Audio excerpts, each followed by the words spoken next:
11th schedule అని అంటున్నాం చూడండి అమ్మా.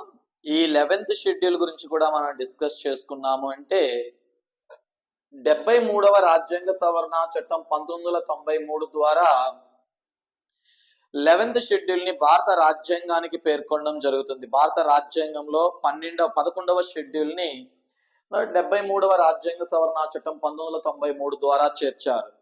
మీకు ఆల్రెడీ ఈ 73, 74 రాజ్యాంగ సవరణ చట్టాలపైన ఒక అవగాహన ఉండే ఉంటుంది అభ్యర్థులకి. 73, 74 రాజ్యాంగ సవరణ చట్టాలు 1993లో తీసుకురావడం జరిగింది.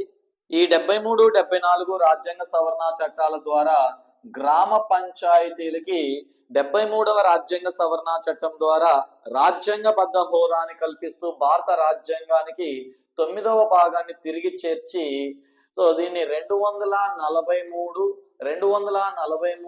A2O వరకు ఆ గ్రామ పంచాయతీల నిర్మాణాన్ని పేర్కొనడం జరిగింది. అలాగే 74వ రాజ్యాంగ సవరణ చట్టం ద్వారా భారత రాజ్యాంగానికి 9A అనేటటువంటి భాగాన్ని చేర్చి పట్టణ ప్రభుత్వాలకి రాజ్యాంగబద్ధ హోదాని కల్పిస్తూ ఆ పట్టణ ప్రభుత్వ నిర్మాణాన్ని 9A అనే భాగంలో 243 P నుండి 243 ZG వరకు పేర్కొన్నారు.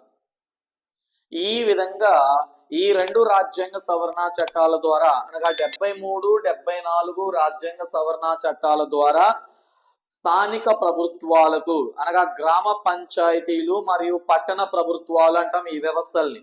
గ్రామ పంచాయతీ వ్యవస్థ లేదా పంచాయతీ రాజ్ వ్యవస్థ మరియు పట్టణ ప్రభుత్వ వ్యవస్థ అని పేర్కొంటాము.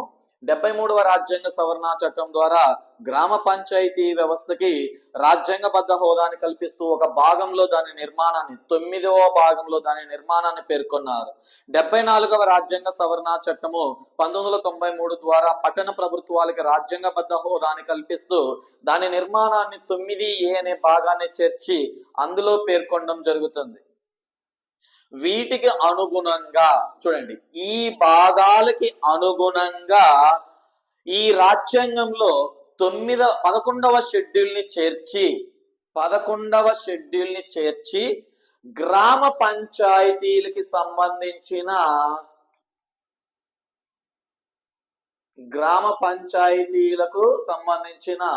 అధికార విధులు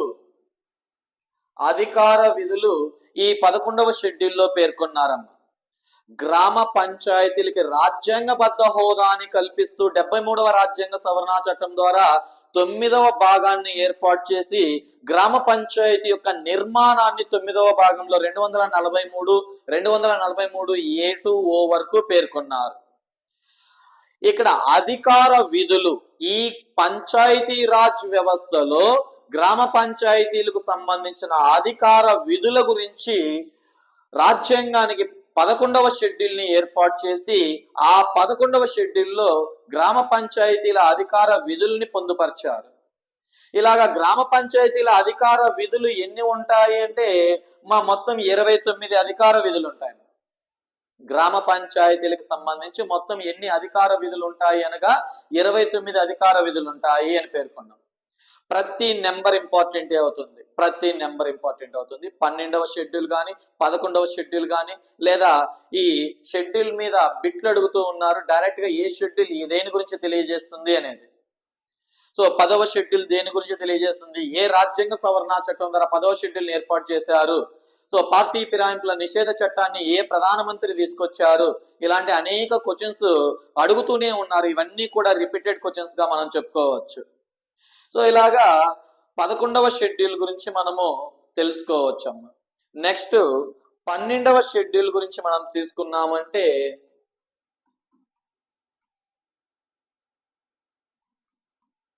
12వ షెడ్యూల్ అనేది సో ఇప్పుడే మనం చెప్పుకున్నాం కదా.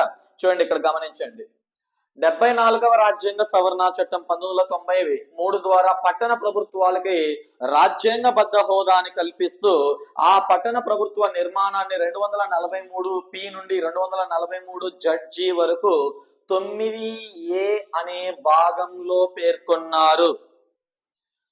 పట్టణ ప్రభుత్వ నిర్మాణము గురించి 9A అనే భాగంలో 243P నుండి 243ZG వరకు పేర్కొన్నారు.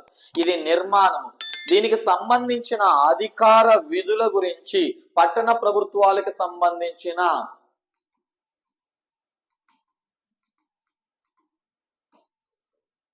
అధికార విధుల గురించి 12వ షెడ్యూల్ని ఏర్పాటు చేసి ఆ 12వ షెడ్యూల్లో పేర్కొన్నారు. ఇదే 74వ రాజ్యాంగ సవరణ చట్టము 1993 ద్వారా 74వ రాజ్యాంగ సవరణ చట్టం 1993 ద్వారా 12వ షెడ్యూల్ని చేర్చి ఆ 12వ షెడ్యూల్లో పట్టణ ప్రభుత్వాలకు సంబంధించిన అధికార విధుల్ని పొందుపరిచారు. ఎన్ని అధికార విధులు ఉంటాయి పట్టణ ప్రభుత్వాలకు సంబంధించి అంటే 18 అధికార విధులు కలవమ్మ. 18 అధికార విధులు కలవు పట్టణ ప్రభుత్వాలకు సంబంధించి. సో ఈ విధంగా షెడ్యూల్స్ గురించి మనం డిస్కస్ చేసుకోవచ్చు. ఈ షెడ్యూల్స్ ప్రారంభంలో 8 షెడ్యూల్స్ ఉన్నాయి. ప్రస్తుతము భారత రాజ్యాంగమునందు 12 షెడ్యూల్స్ కలవండి. Thank you very much.